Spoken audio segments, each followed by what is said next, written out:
Hello everyone, welcome back to my channel. So आज हम cost and management accounting का एक नया चैप्टर स्टार्ट करेंगे जो कि है process costing. So this is one of the 8 methods of costing. अलग अलग 8 मेथड्स है depending on the products and services and the type of business.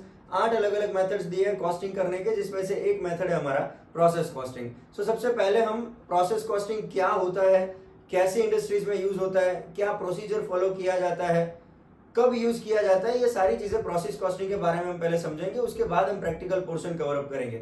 So I have written a few things here regarding the process costing, जहां पे सबसे पहली चीज मैंने लिखी है कि it is used by the undertakings where the production is done in mass quantity और bulk quantity.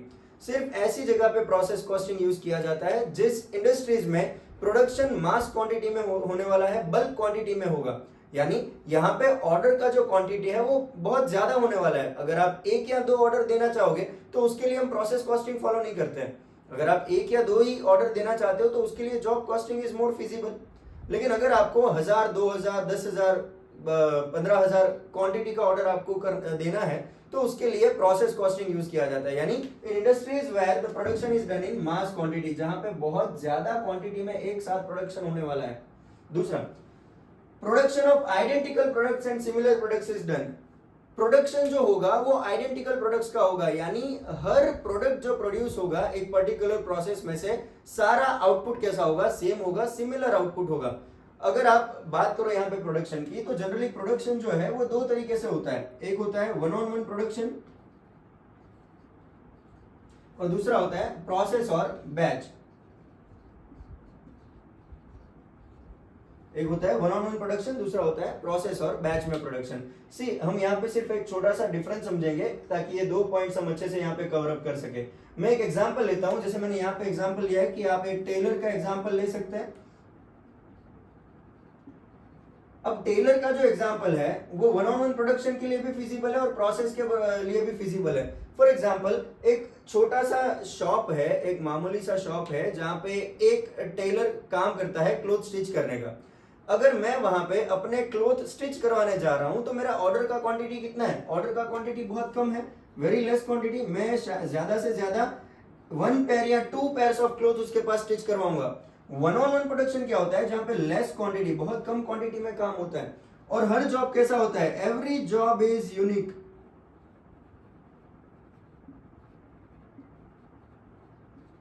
Every job is unique in itself. Her job अपने आप में अलग होता है। तो मैं अगर क्लोथ स्टिच करवाने जा रहा हूं, एक टेलर को ऑर्डर दे रहा हूं, एक छोटी सी दुकान में टेलर को ऑर्डर दे रहा हूं, तो वो क्या परफॉर्म करेगा? वो जॉब परफॉर्म करेगा कि प्रोसेस परफॉर्म करेगा? ऑब्वियसली वो जॉब परफॉर्म करेगा, क्योंकि ऑर्डर की क्वांटिटी कैसी है? कम है। अब उसके पास रोज कुछ दो चार ऑर्डर आ रहे हैं, लेकिन काम कैसा है? काम तो वो एक ही कर रहा है, काम एक कर रहा है, लेकिन आउटपुट कैसा है? आउटपुट हर एक चीज का अलग अलग है, क्योंकि मेरा जो रिक्वायरमेंट है क्लोथ स्टिच करने का वो भी अलग है। मेरा मेजरमेंट, मेरा स्पेसिफिकेशन, मेरा मटेरियल, कलर का रिक्वायरमेंट, थ्रेड का रिक्वायरमेंट, बटन का रिक्वायरमेंट, सारी चीजें कैसी होगी? अलग होगी। अगर मेरे साथ कोई और पर्सन क्लोथ स्टिच करवाने जा रहा है तो उसका रिक्वायरमेंट भी बहुत अलग होगा। बट यस, क्वांटिटी कैसा होगा? क्वांटिटी बहुत कम होगा। आउटपुट जितना भी आएगा वो यूनिक होगा। हर जॉब जो है वो अपने आप में यूनिक जॉब होता है। फाइन, तो एक वन ऑन वन प्रोडक्शन होता है। दूसरा, अगर मैं कहूं कि ये टेलर का ही एग्जांपल हम और इलेबोरेट करें, एक बड़ा शोरूम है, या एक फैक्ट्री है जहां पे क्लोथ स्टिच होते हैं, शर्ट मैन्युफैक्चर किए जाते हैं। एक फैक्ट्री है जहां पे शर्ट मैन्युफैक्चर किए जाते हैं। क्या मुझे एक शर्ट स्टिच करवाने का ऑर्डर देना है तो मैं फैक्ट्री में दूंगा या यहाँ पे एक शॉप में दूंगा? ऑब्वियसली शॉप में दूंगा। लेकिन अगर मुझे एक साथ 1000 शर्ट्स का मैन्युफैक्चर करवाना है, 1000 शर्ट एक साथ बनवाना है, तो उस टाइम में टेलर को नहीं दे सकता ये ऑर्डर। ये ऑर्डर कहाँ देना पड़ेगा? एक फैक्ट्री या एक शोरूम में देना पड़ेगा, जहां पे बल्क क्वांटिटी में प्रोडक्शन किया जा रहा है। तो यहाँ पे कैसी क्वांटिटी होगी? मास क्वांटिटी होगी। और अगर आप देखो, मुझे एक साथ 1000 शर्ट मैन्युफैक्चर करवाना है, अब प्रोसेस तो सेम ही है, एक ही प्रोसेस वो फॉलो करेगा। अब जब 1000 शर्ट एक साथ एक प्रोसेस में इंक्लूड करेंगे तो आउटपुट कैसा होगा? सेम होगा। Output will be same. सारे 1000 शर्ट जो एक प्रोसेस के अंदर से बन के आएंगे वो सारे आउटपुट कैसे होंगे? सेम होंगे। तो इसीलिए हम यहाँ पे कह रहे हैं कि it is used when mass quantity or bulk quantity production and the output of all the products will be identical। सारा जो आउटपुट आएगा वो आइडेंटिकल होगा, क्योंकि यहाँ पे अलग अलग जॉब परफॉर्म नहीं किए जा रहे। एक ही ऑर्डर के ऊपर काम किया जा रहा है, एक ही मटेरियल इनपुट किया जा रहा है। जब सिमिलर मटेरियल आप इनपुट करोगे एक प्रोसेस में तो आउटपुट भी तो सिमिलर होगा। लेकिन यहाँ पे अगर हम वन ऑन वन प्रोडक्शन की बात करें तो जो टेलर है उसके पास ऑर्डर कस्टमर की स्पेसिफिकेशन के हिसाब से आएगा। हर कस्टमर की स्पेसिफिकेशन अलग होगी तो हर एक का आउटपुट भी कैसा होगा, अलग होगा। तो हमें ये दो चीजें याद रखनी है प्रोसेस कॉस्टिंग के अंदर कि ऐसी कंपनीज में यूज होता है जहां पे मास क्वांटिटी या बल्क क्वांटिटी में प्रोडक्शन होता है, सारा आउटपुट जो है वो आइडेंटिकल होगा, सिमिलर होगा। Production is done in segment और प्रोसेस और स्टेजेस। प्रोसेस कॉस्टिंग ऐसी जगह पे यूज होता है जहां पे काम जो है वो सेगमेंट्स में किया जाता है, डिपार्टमेंट्स वाइज किया जाता है या स्टेजेस वाइज किया जाता है। अगर मैं कहूं कि ये एक छोटा सा टेलर जो है जिसे मुझे क्लोथ स्टिच करवाने हैं तो सारा काम वो खुद अकेले ही कंप्लीट कर देगा। कपड़े को कट करना, उसको स्टिच करना, उसको प्रेस करना, उसको पैक करना और कस्टमर को देना, ये सारा का सारा काम एक टेलर यहाँ पे परफॉर्म कर सकता है। उसको डिपार्टमेंट वाइज या प्रोसेस वाइज काम करने की जरूरत नहीं है। लेकिन जहां पे एक साथ 1000 शर्ट मैन्युफैक्चर करवाने, क्या वो किसी सिंगल पर्सन का काम है? ऑब्वियसली नहीं है। यहाँ पे काम कैसे होगा? प्रोसेस वाइज काम होगा, स्टेप वाइज काम होगा। फॉर एग्जांपल यहाँ पे हम प्रोसेस कॉस्टिंग में अगर देखें तो ये लोग क्या करेंगे, ये अपना काम जो है वो एक प्रोसेस के अंदर डिवाइड कर लेंगे जहां पे स्टेजेस होंगे, अलग अलग स्टेजेस होंगे, प्रोसेस होंगे। यहां से हम इनपुट करेंगे रॉ मटेरियल का, यहां पे होगा आउटपुट ऑफ रॉ मटेरियल। और ये पूरा स्टेजेस वो फॉलो कर रहा है जिसके अंदर फॉर एग्जांपल लेट से इतने कुछ स्टेजेस हैं। यहां से हम स्टार्ट करेंगे stage 1, stage 2, stage 3, stage 4 and finally stage 5। तो हम कह सकते हैं कि रॉ मटेरियल को फिनिश गुड्स में कन्वर्ट करने के लिए 5 स्टेजेस से पास होना पड़ेगा, यानी 5 प्रोसेस से पास होना पड़ेगा, तब जाके वो रॉ मटेरियल फिनिश गुड्स में कन्वर्ट होगा। अगर यहां पे देखो तो ये स्टेप्स फॉलो करने की जरूरत नहीं है। एक ही जो आपका टेलर है वही सारा काम आपको कंप्लीट करके देगा। लेकिन यहाँ पे उनको काम अलग अलग डिपार्टमेंट में, अलग अलग प्रोसेस में डिवाइड करना पड़ेगा और उसके बाद उनको प्रोडक्शन का काम करना पड़ेगा। क्योंकि क्वांटिटी कैसी है, क्वांटिटी बहुत ज्यादा है, कोई एक पर्सन इसके ऊपर काम नहीं कर सकता है। तो यहाँ पे काम जो है वो स्टेजेस में होता है, प्रोसेस में होता है। फाइन। फॉर एग्जाम्पल टेलर का एक एग्जाम्पल लिया, बहुत बड़ा शोरूम होना चाहिए, फैक्ट्री होना चाहिए। डेयरी इंडस्ट्री में जनरली प्रोसेस कॉस्टिंग यूज होता है, ऑटोमोबाइल इंडस्ट्रीज में होता है, ऑयल रिफाइनरीज में होता है। अगर आप सारे एग्जाम्पल देखो तो हर एग्जाम्पल ऐसा है जहां पे काम एक सिंगल स्टेप में कंप्लीट नहीं होगा। यहाँ पे आपको बहुत सारे स्टेप्स फॉलो करने पड़ेंगे, तब जाके आपका जो काम है प्रोडक्शन का वो कंप्लीट हो पाएगा। इसलिए हम इसको कहते हैं प्रोसेस कॉस्टिंग, जहां पे आप प्रोडक्शन स्टेजेस में करते हो, प्रोसेस में करते हो, जहां पे काम मास क्वांटिटी और बल्क क्वांटिटी में प्रोडक्शन का किया जाता है, सारा आउटपुट जो है वो सेम होता है, and that is why we call it as a process costing.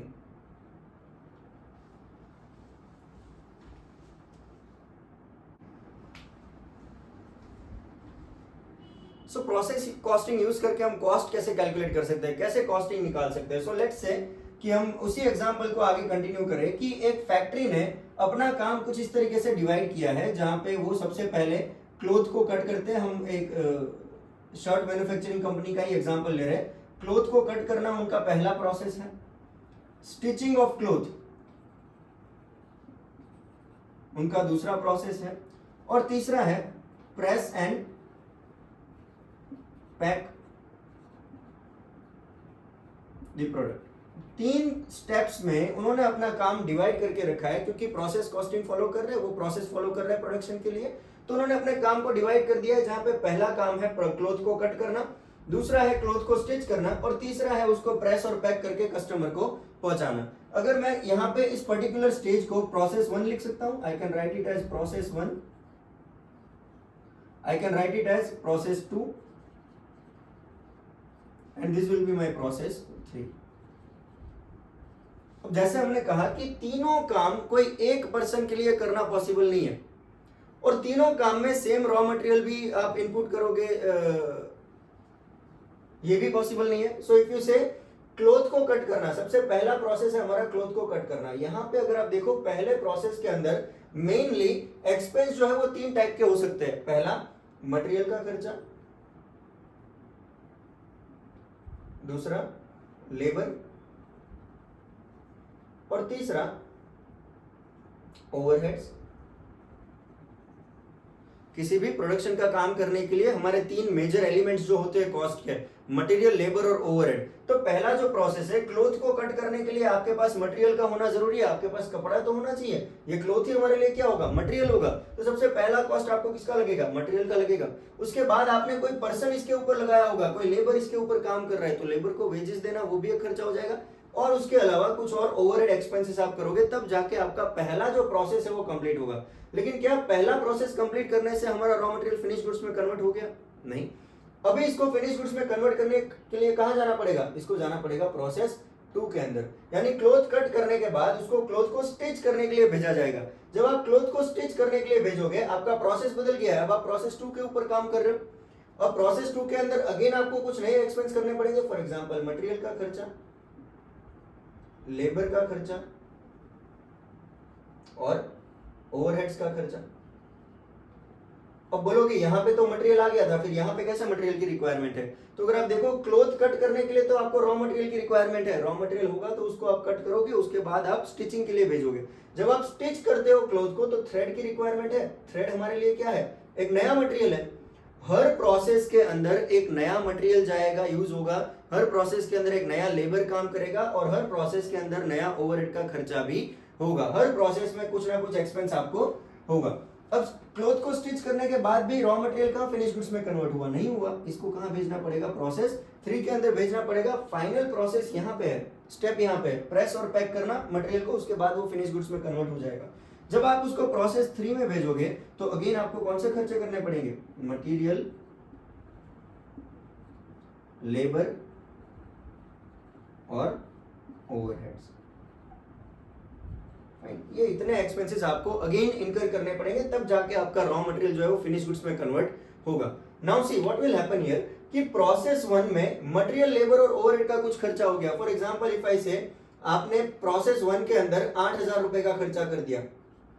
आपने प्रोसेस 1 यानी क्लॉथ को कट करने में आपने 8,000 का एक्सपेंस कर दिया, जिसमें ये तीनों चीजें कवर हो गई। फाइन। अब मेरा प्रोसेस 2 जो है, मेरा प्रोसेस 2 अगर मुझे स्टार्ट करना है तो कहां से स्टार्ट करूंगा मैं?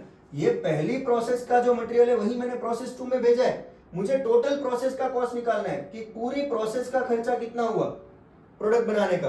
तो पहली प्रोसेस में ही मैंने 8,000 का खर्चा कर दिया। अब वही मटेरियल प्रोसेस 2 में आ रहा है, तो मेरा प्रोसेस 2 बाय डिफॉल्ट किससे स्टार्ट होगा, 8,000 से स्टार्ट होगा, क्योंकि मैं ऑलरेडी 8,000 का खर्चा तो कर चुका हूं।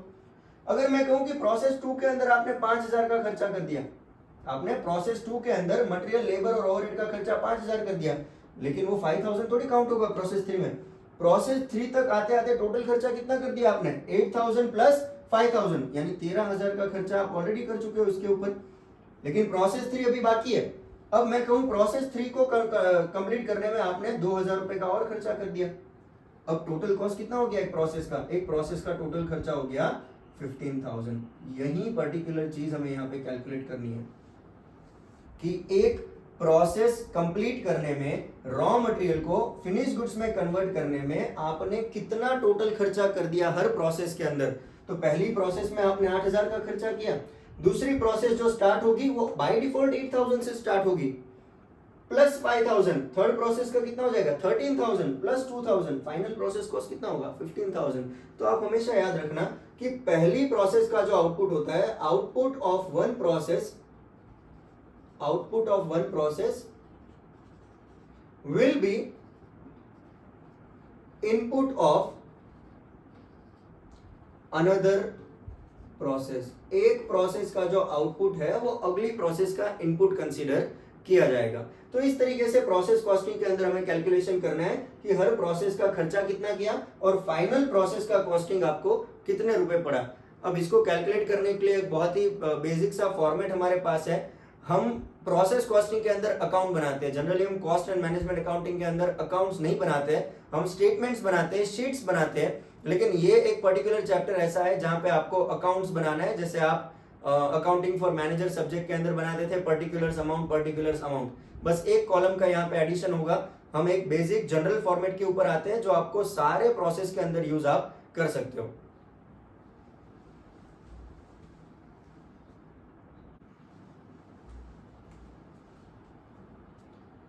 So let's start with the format of process account. कैसे हम प्रोसेस अकाउंट बनाएंगे, तो बहुत ही बेसिक फॉर्मेट है जो अकाउंट्स हम बनाते आए हैं आज तक। पर्टिकुलर्स अमाउंट सेम फॉर्मेट हमें फॉलो करना है। सिर्फ एक कॉलम का एडिशन यहाँ पे हुआ है, वो है quantity. Particulars quantity amount, particulars quantity and amount. मैं एक जनरल फॉर्मेट बता रहा हूं जो आपको हर टाइप के प्रोसेस अकाउंट बनाने में काम आएगा। Either it is process 1, process 2, process 3। जैसे अभी हमने देखा कि आप प्रोडक्शन 3 प्रोसेस में कर रहे हो, प्रोसेस 1, प्रोसेस 2 और प्रोसेस 3। तो हर जितनी आपके प्रोसेस होंगे उतने आपको प्रोसेस अकाउंट बनाने पड़ेंगे। मैं ये नहीं कह रहा हूं कि तीनों का एक ही अकाउंट बनेगा प्रोसेस अकाउंट, नहीं, तीनों के अलग अलग अकाउंट बनाने पड़ेंगे। जितनी प्रोसेस होंगे उतने प्रोसेस अकाउंट आपको बनाने पड़ेंगे। बट मैं एक जनरल फॉर्मेट बता रहा हूं जो सभी अकाउंट्स के अंदर बेसिक रहेगा, कॉमन रहेगा। फाइन।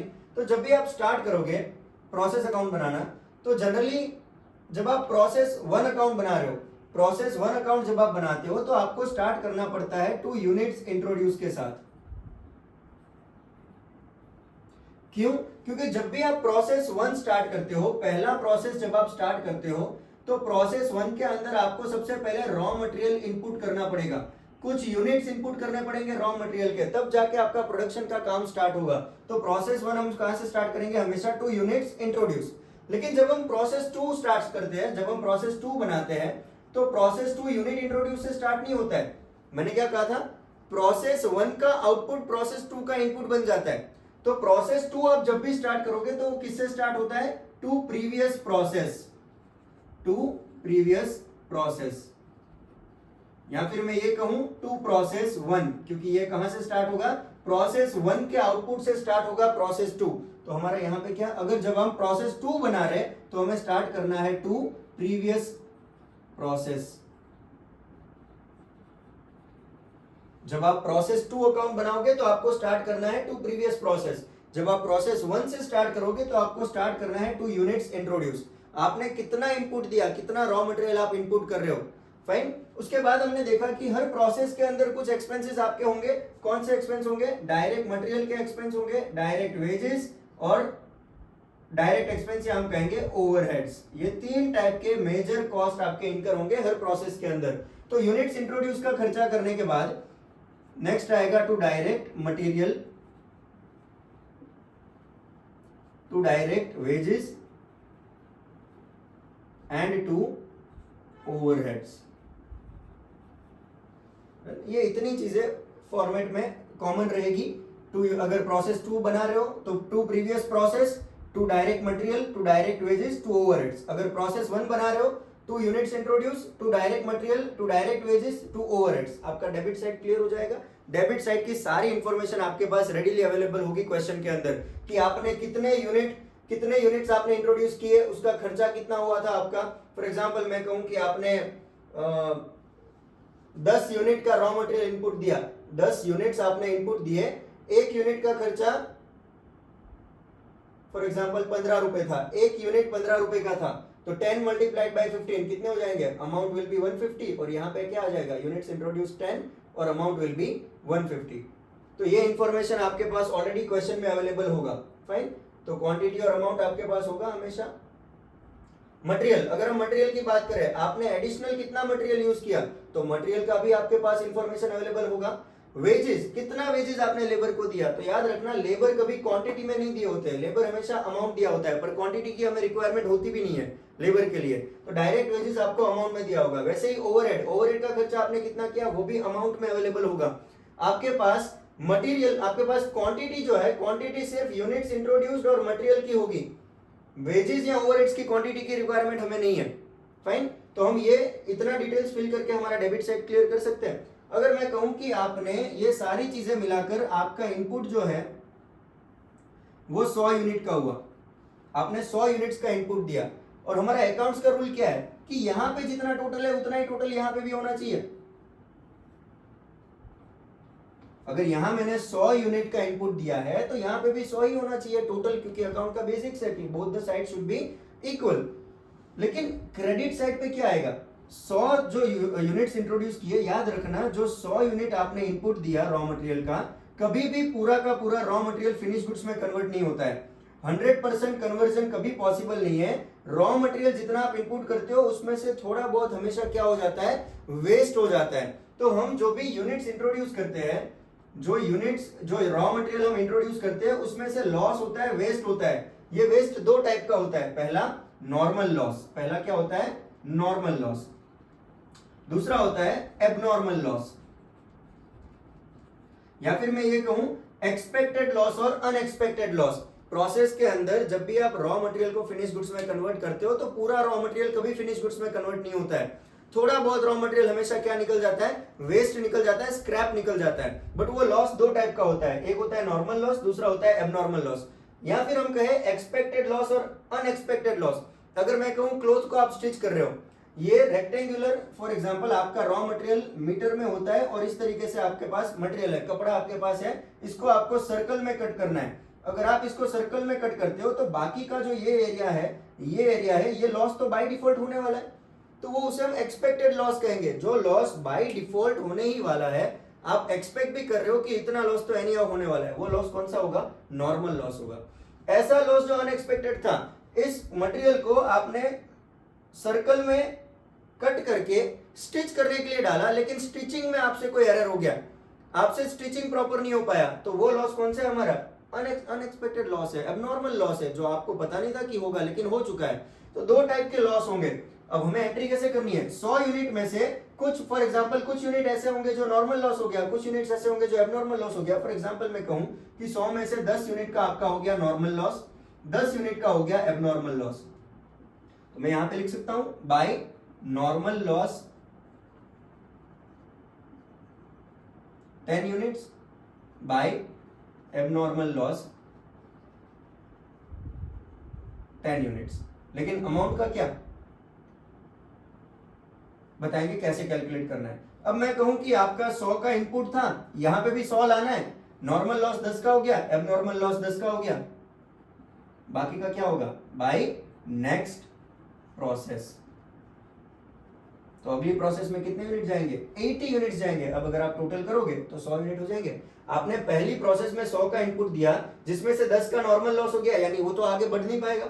10 का एबनॉर्मल लॉस हो गया, यानी वो भी आगे नेक्स्ट प्रोसेस में नहीं जा पाएगा। तो नेक्स्ट प्रोसेस में कितने यूनिट जाएंगे? 80 यूनिट्स जाएंगे। तो हमारा टोटल हो गया 100 यहाँ पे, 100 यहाँ पे। लेकिन वैल्यू का क्या? हमेशा याद रखना, क्रेडिट साइड पे जितनी भी चीजें हैं उसकी अमाउंट आपको हमेशा कैलकुलेट करनी पड़ेगी, बट यस टोटल दोनों का सेम रखना है। नॉर्मल लॉस को कैसे कैलकुलेट करेंगे? जनरली नॉर्मल लॉस क्या होता है? एक्सपेक्टेड लॉस है। नॉर्मल लॉस को कंपनी स्क्रैप के तौर पे सेल कर सकती है। नॉर्मल लॉस को स्क्रैप के तौर पे हम सेल कर सकते हैं। जब हम सेल करेंगे तो रिटर्न में कुछ अमाउंट मिलेगा हमें, हमारा कॉस्ट रिकवर हो जाएगा। आपको क्वेश्चन के अंदर नॉर्मल लॉस का स्क्रैप वैल्यू पर यूनिट हमेशा दिया होगा, स्क्रैप वैल्यू पर यूनिट हमेशा दिया होगा। नॉर्मल लॉस की वैल्यू हम कैसे कैलकुलेट कर सकते हैं? हम नॉर्मल लॉस की वैल्यू कैलकुलेट कर सकते हैं normal loss units multiplied by scrap value per unit. Normal loss कैसे कैलकुलेट कर सकते हैं हम? Normal loss is equal to normal loss units multiplied by scrap value per unit. आपको क्वेश्चन के अंदर हमेशा दिया होगा कि आपका स्क्रैप एक यूनिट कितने रुपए में सेल होगा। अगर मैं कहूं कि स्क्रैप वैल्यू पर यूनिट आपको दिया है 2 रुपए, आपके पास कितने यूनिट्स है? 10 यूनिट्स है। 10 units multiplied bye 2 rupees, total normal loss का वैल्यू कितना हो गया? 20। यहां पे मैं क्या लिख दूंगा? 20। नॉर्मल लॉस का स्क्रैप वैल्यू पर यूनिट हमेशा दिया होगा। आपको सिर्फ नॉर्मल लॉस यूनिट को स्क्रैप वैल्यू के साथ मल्टीप्लाई करना है, आपका नॉर्मल लॉस का वैल्यू आपको मिल जाएगा। दूसरा एबनॉर्मल लॉस। एबनॉर्मल लॉस को कैलकुलेट करने के लिए हमारे पास एक फॉर्मूला है। एबनॉर्मल लॉस को कैसे कैलकुलेट करेंगे? तो एबनॉर्मल लॉस हम कैलकुलेट करने के लिए फॉर्मूला यूज कर सकते हैं, टोटल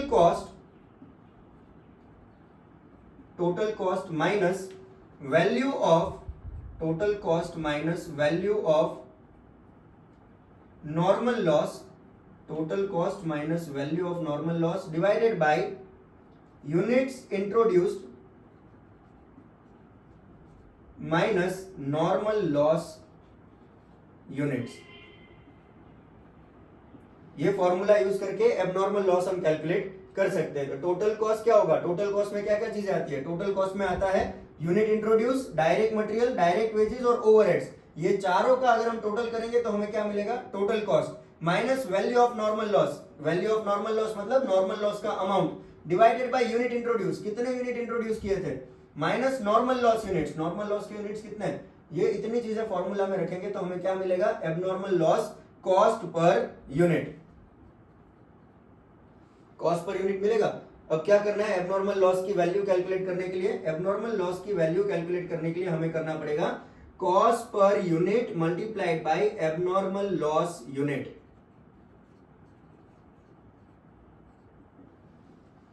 कॉस्ट पर यूनिट जो आप यहां पे कैलकुलेट करोगे उसको एबनॉर्मल लॉस यूनिट्स के साथ मल्टीप्लाई करोगे तो आपको एबनॉर्मल लॉस का वैल्यू मिल जाएगा। उसके बाद रिमेनिंग बैलेंस हम डिफरेंस फाइंड आउट करके नेक्स्ट प्रोसेस का वैल्यू हम कैलकुलेट कर सकते हैं। बट कई बार कंडीशन ये भी होता है कि जैसे आपका एबनॉर्मल लॉस हुआ वैसे ही आपका एबनॉर्मल गेन भी हो सकता है कि आपने 100 यूनिट इंट्रोड्यूस किए लेकिन आउटपुट 110 का हो गया, ये कैसे पॉसिबल है। तो जनरली ये एक ही केस में पॉसिबल है जब आपने रॉ मटेरियल का जो पैकेट है वो प्रोसेस के अंदर इनपुट किया, उस पैकेट के ऊपर लिखा था कि इस पैकेट में 100 यूनिट का रॉ मटेरियल है, लेकिन आपने क्रॉस वेरीफाई किए बिना, काउंट किए बिना वो रॉ मटेरियल डायरेक्ट प्रोसेस में इनपुट कर दिया। अब बाय डिफॉल्ट उस पर्टिकुलर प्रोडक्ट के, उस पर्टिकुलर पैकेट के अंदर 110 यूनिट निकले, लिखे हुए 100 यूनिट थे लेकिन 110 यूनिट निकले तो आउटपुट भी बढ़ जाएगा 10 यूनिट से। तो उस केस में हमें क्या हो सकता है, एबनॉर्मल गेन हो सकता है। और हमेशा याद रखना एबनॉर्मल लॉस अगर यहां रिकॉर्ड कर रहे हो क्रेडिट साइड, तो एबनॉर्मल गेन कहां रिकॉर्ड करेंगे हम, डेबिट साइड।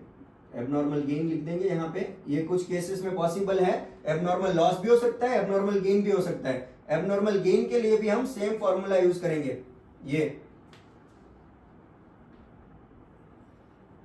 फॉर्मूला आप एबनॉर्मल लॉस और एबनॉर्मल गेन दोनों के लिए यूज कर सकते हो। फॉर्मूला क्या है, total cost minus value of normal loss divided by units introduce minus normal loss unit. क्या मिलेगा आपको, कॉस्ट पर यूनिट मिल जाएगा। ये आपका आंसर नहीं है, कॉस्ट पर यूनिट को आपको एबनॉर्मल लॉस यूनिट या एबनॉर्मल गेन यूनिट्स के साथ मल्टीप्लाई करना है तो आपको वैल्यू मिल जाएगा यहाँ का और यहाँ का। तो ये पर्टिकुलर फॉर्मेट आप हर टाइप के प्रोसेस अकाउंट के अंदर इंक्लूड कर सकते हैं। जनरली इतनी ही चीजें होंगी आपके प्रोसेस के अंदर। याद रखना, प्रोसेस 2 जब स्टार्ट करो तो प्रीवियस प्रोसेस से स्टार्ट करना है, प्रोसेस 1 जब स्टार्ट करो तो यूनिट्स इंट्रोड्यूस से स्टार्ट करना है। डायरेक्ट मटेरियल, डायरेक्ट वेजेस और ओवरहेड्स ये कॉमन रहेगा तीनों में।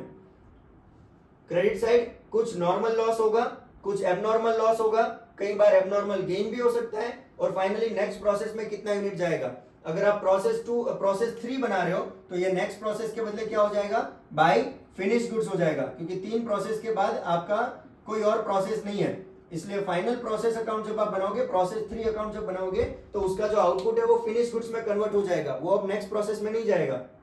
फाइन, तो बाय फिनिश गुड्स भी यहाँ पे आ सकता है। डन। कैलकुलेट कैसे करेंगे, दोनों तरफ इक्वल सेम टोटल सेम होना चाहिए, यूनिट क्वांटिटी का भी टोटल सेम होना चाहिए, अमाउंट का भी जो टोटल है वो सेम होना चाहिए, अकाउंट का रूल है। नॉर्मल लॉस कैसे कैलकुलेट करेंगे, नॉर्मल लॉस यूनिट्स को स्क्रैप वैल्यू पर यूनिट के साथ मल्टीप्लाई करेंगे तो नॉर्मल लॉस का वैल्यू मिल जाएगा।